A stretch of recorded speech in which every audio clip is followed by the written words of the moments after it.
Modern immortality. We have all had successes and heartbreak, disappointments and happiness. However, the great thing is we all share tonight. We have survived, are alive, and we're here. Of course, we also share a George School education. George School not only gave us a great education academically, but training for a happy and productive life. We learn to examine all sides of issues, to listen to all points of view, especially ideas not popular or ones we embraced before we came to George School. And lifelong friends, we will always be grateful for the friendships made here. And George School helped prepare us for our first big decisions, namely what field to pursue and which college would best suit our goals. We have gone on to varied careers. There are doctors, lawyers, no Indian chiefs that we know of, but mushroom growers, homemakers, innkeepers, psychiatric nurses, and everything in between. Teaching at all levels, and finance and social activism. I imagine that here tonight we represent the whole political spectrum. I base this belief on the fact that two of my siblings and I share a George School education, and the three of us totally disagree politically.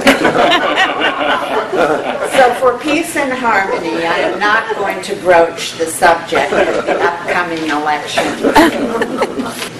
Peggy Means McIntosh, our co-head of student government with Bill Nelson, who welcomed us tonight, heads the Center for Research on Women at Wellesley College, and she has certainly made her mark as a feminist.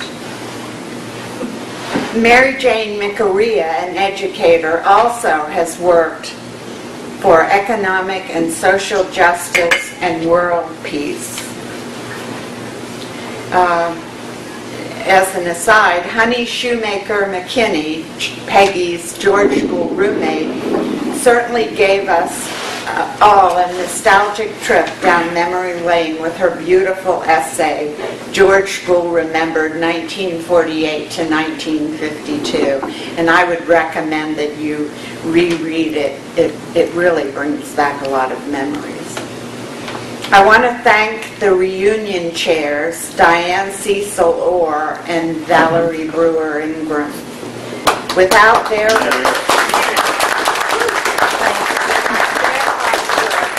organization, none of us would be here tonight. Thank you, Diane and Val.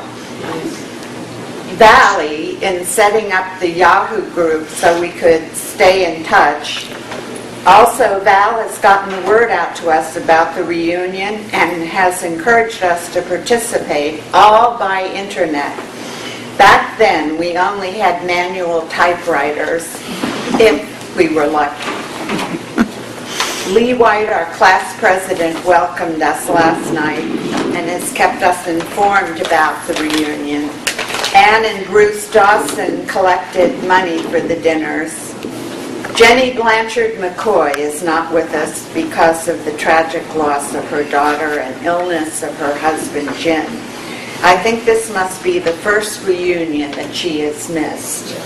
And we all certainly miss her bubbly presence. Our thanks to Bob Phillipson, who stepped in at the last minute to run the auction. Thank you. My pleasure. Shirley Morell Loader did a marvelous job on the 50th reunion yearbook, then did another for our 55th, and for our 60th, she and Val set up an electronic booklet. We'd be remiss if we didn't acknowledge the wonderful dinner for our 50th reunion held at the home of Jim and Ann Alden, co-hosted by Bill Nelson. Since we gathered 5 years ago, we've lost some wonderful classmates who were with us in 2007. Harry Stevens. Harry was a cheerleader, a conscience, and a joy to be around. After Hurricane Katrina hit New Orleans, Bill Nelson commented he was sure Harry would be going there to help, and Bill was absolutely right. Pat Eckings Lennox, a free spirit who spent her life helping others. Bob Loader, he didn't attend George School, but did so much for us, helping Shirley with the yearbook that he became an honorary member of our class. Ted Shoemaker, loyal reunion attendee. We have also lost other classmates, Louise Ridgway Elmokri, Ruth Harris Pelmar, Charles Brinkerhoff, Steve Harris, William Murray, and Tom Norton. There have been many changes since we graduated, both in the world and here at George School. When we graduated 60 years ago, if someone had the idea of putting drinking water in plastic bottles and selling them for $2 each, we said, who would buy them? I still won't buy them. Today it's a $22 billion business. But now Brown and Harvard are banning plastic bottles. And mentioning Brown, Marjorie Paxson Jones emailed that her niece is the new president of Brown. Wow. And we're sure she'll pursue this policy. All the members, when we were here, we had our own post office right in Maine. And now the Postal Service wants to close all the ones nationwide. And the train would stop to take us to Brynathan football games. Do we still have any trains anymore that could stop? I'm not sure when the service ended. The George School symbol of the tree was changed with big fanfare, I think about 5 years ago. But it only appears bushier. Not much of a change. The choice of a cougar as the school mascot was a shock. A carnivore doesn't seem totally appropriate for a Society of Friends school. And since our last reunion, when I first raised this issue, cougar has taken on the added inference of older women preying on younger men.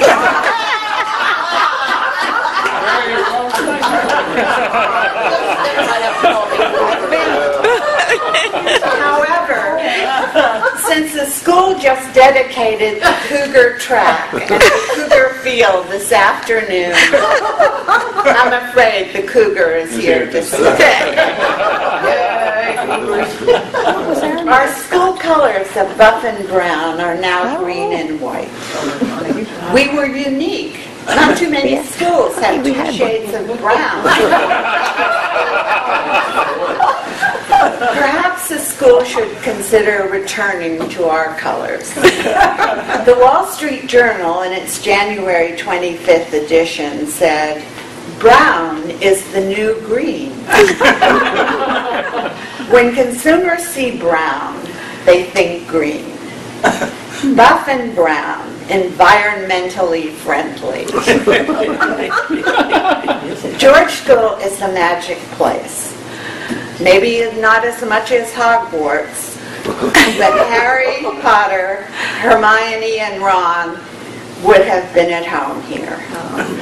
We could have used magical powers for papers due on a Monday morning.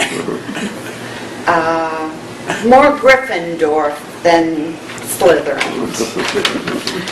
Mind the light is gone, but as I remember, we used to say mind the lighter because so many of us smoked. Hopefully that has changed. We were fortunate our childhood was unmarked by TV. We had to read, organize our own games and sports, and amuse ourselves without iPods, iPads, iPhones, and text messaging. Two things haven't changed. George School still schedules alumni weekend on Mother's Day weekend, which causes all sorts of conflicts. Would it hurt them to hold it on Father's Day? Or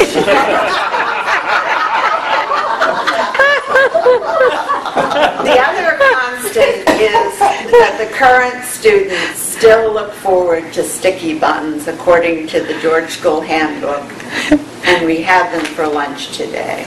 Yay. We've scattered from north in Maine, Gail, Avert, Ann Harris Dawson in Massachusetts, West California, Jenny Blanchard McCoy, Mary Jane Micarea, South Florida, Carolyn Charles Wyckoff, Valley Brewer, Ingram. East, New Jersey, Peter, Zillahy, Ingerman, and Shirley Loader.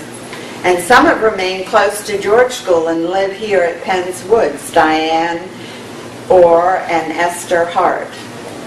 Rod Ward has remained in Wilmington, although he also has a home in Cape Town, South Africa, which must be one of the most distant. He has to check in on his mines. As has been noted, we have 4 George School married couples. Pete and Betsy Mall Collins, Dick and Prilla Birdsall, innkeepers in Massachusetts. Kathy and Nick Newman live in Woods Hole and have sailed all over the world. Jim and Ann Alden have stayed close to George School. And, of course, Ann is in the class of 53. This may be some sort of record, and staying married is clearly a record. It sure is. Kenny Wilson, he won the Nobel Prize for Physics, but has missed so many reunions, his picture is now on milk cartons. The 3 wise guys, Ted Rice, Bill Nelson, Harry Stevens, always did a great job portraying radio. We wish they were all here tonight, doing Walter Winchell broadcasting the message, and to all the ships at sea. Sadly, we don't have the 3 wise guys to entertain us, and I couldn't persuade Betsy Yetman Walker to give a backhand and forehand demonstration. Or Willie Braddock Branson playing the alma mater on the horn. So the entertainment is all of you giving your updates and comments. This has always been a highlight to me. Bob has been so impressed with this custom that he started doing it at his college fraternity reunions. This year he also invited spouses to participate, and everyone did. In addition to spouses, he also invited significant others, but not those. So let's do it. The updates are actually since our 45th reunion. We were unable to do them at the 50th, and at the 55th it was impossible to hear. To get started, I've asked Bob to explain how you can tell you are an old George School graduate. Now,